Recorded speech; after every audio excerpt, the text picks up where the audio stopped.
तीसरा अध्याय सेनापतियों सहित महिषासुर का वध। ध्यान।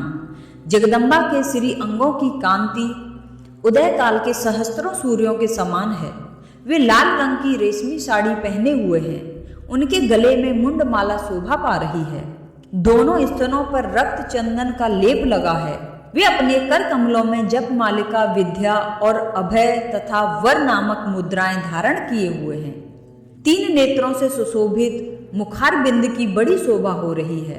उनके मस्तक पर चंद्रमा के साथ ही रत्नमय मुकुट बंधा है तथा वे कमल के आसन पर विराजमान हैं। ऐसी देवी को मैं भक्ति पूर्वक प्रणाम करता हूँ। ऋषि कहते हैं, दैत्यों की सेना को इस प्रकार तहस नहस होते देख महादैत्य सेनापति चिक्षुर क्रोध में भरकर अंबिका देवी से युद्ध करने के लिए आगे बढ़ा। वह असुर रणभूमि में देवी के ऊपर इस प्रकार बाणों की वर्षा करने लगा जैसे बादल मेरुगिरी के शिखर पर पानी की धार बरसा रहे हों। जब देवी ने अपने बाणों से उसके बाण समूहों को अनायास ही काटकर उसके घोड़ों और सारथी को भी मार डाला, साथ ही उनके धनुष तथा अत्यंत ऊंची ध्वजा को भी तत्काल काट गिराया।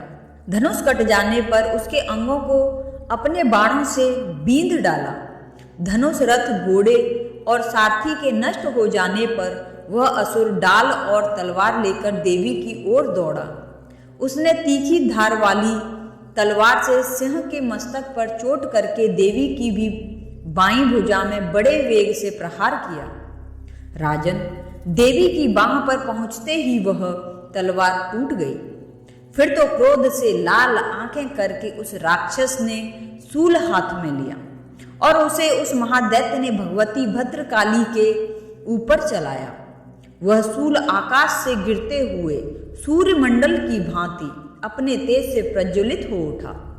उस शूल को अपनी ओर आते देख देवी ने भी शूल का प्रहार किया। उससे राक्षस के शूल के सैकड़ों टुकड़े हो गए। साथ ही महादैत्य चिक्षुर की भी धज्जियां उड़ गईं। वह प्राणों से हाथ धो बैठा। महिषासुर के सेनापति उस महापराक्रमी चिक्षुर के मारे जाने पर देवताओं को पीड़ा देने वाला चामर हाथी पर चढ़कर आया। उसने भी देवी के ऊपर शक्ति का प्रहार किया, किंतु जगदम्बा ने उसे अपने हुंकार से ही आहत एवं निष्प्रभ करके तत्काल पृथ्वी पर गिरा दिया। शक्ति टूटकर गिरी हुई देख चामर को बड़ा क्रोध आया। अब उसने शूल चलाया, किंतु देवी ने उसे भी अपने बाणों द्वारा काट डाला। इतने में ही देवी का सिंह उछलकर हाथी के मस्तक पर चढ़ बैठा और उस दैत्य के साथ खूब जोर लगाकर बाहुयुद्ध करने लगा।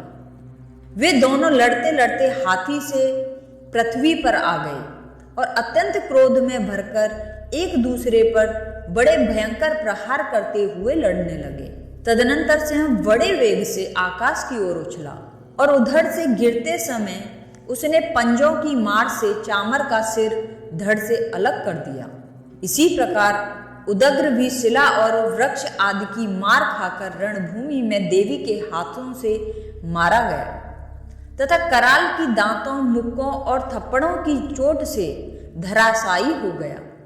क्रोध में भरी हुई देवी ने गदा की चोट से उद्धत का कचूमर निकाल डाला। भिंदीपाल से वास्कल को तथा बाणों से ताम्र और अंधक को मौत के घाट उतार दिया। 3 नेत्रों वाली परमेश्वरी ने त्रिशूल से उग्रास्य, अग्रवीर्य तथा महाहनु नामक दैत्यों को मार डाला। तलवार की चोट से विडाल के मस्तक को धड़ से काट गिराया। दुर्धर और दुर्मुख इन दोनों को भी अपने बाणों से यमलोक भेज दिया। इस प्रकार अपनी सेना का संहार होता देख महिषासुर ने भैंसे का रूप धारण करके देवी के गणों को त्रास देना आरंभ किया।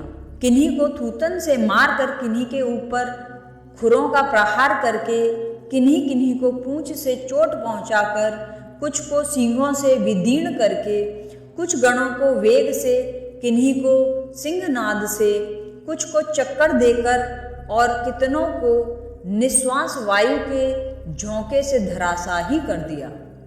इस प्रकार गणों की सेना को गिराकर वह असुर महादेवी सिंह को मारने के लिए झपटा। इससे जगदम्बा को बड़ा क्रोध हुआ।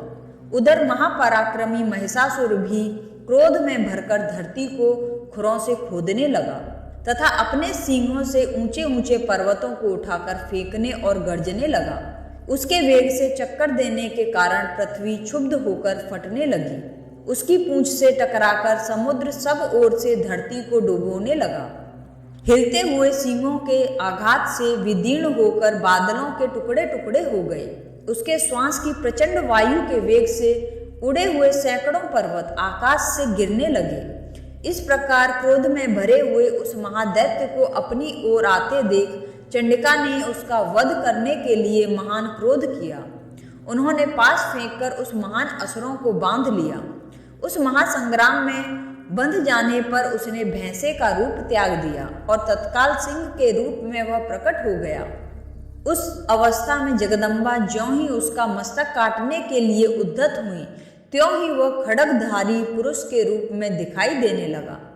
तभी देवी ने तुरंत ही बाणों की वर्षा करके ढाल और तलवार के साथ उस पुरुष को भी बींध डाला।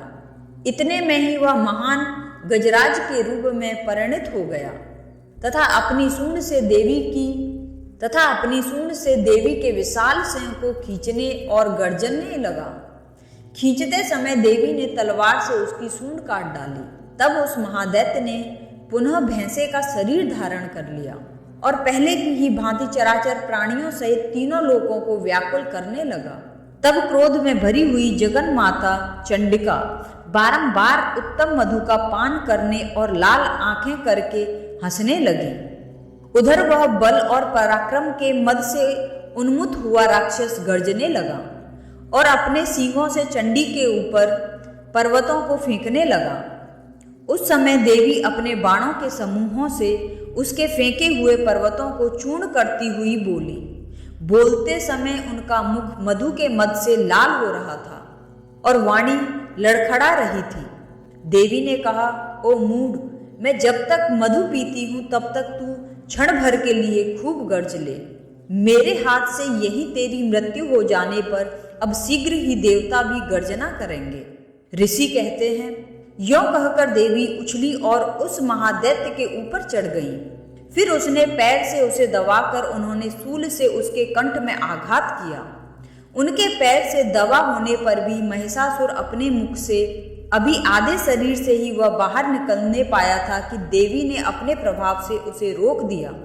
आधा निकला होने पर भी वह महादैत्य देवी से युद्ध करने लगा।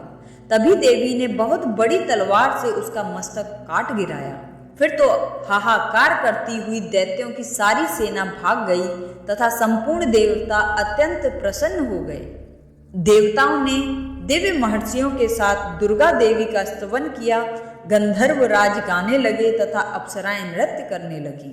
ऐसी ही वीडियोस देखने के लिए हमारे चैनल को सब्सक्राइब करें।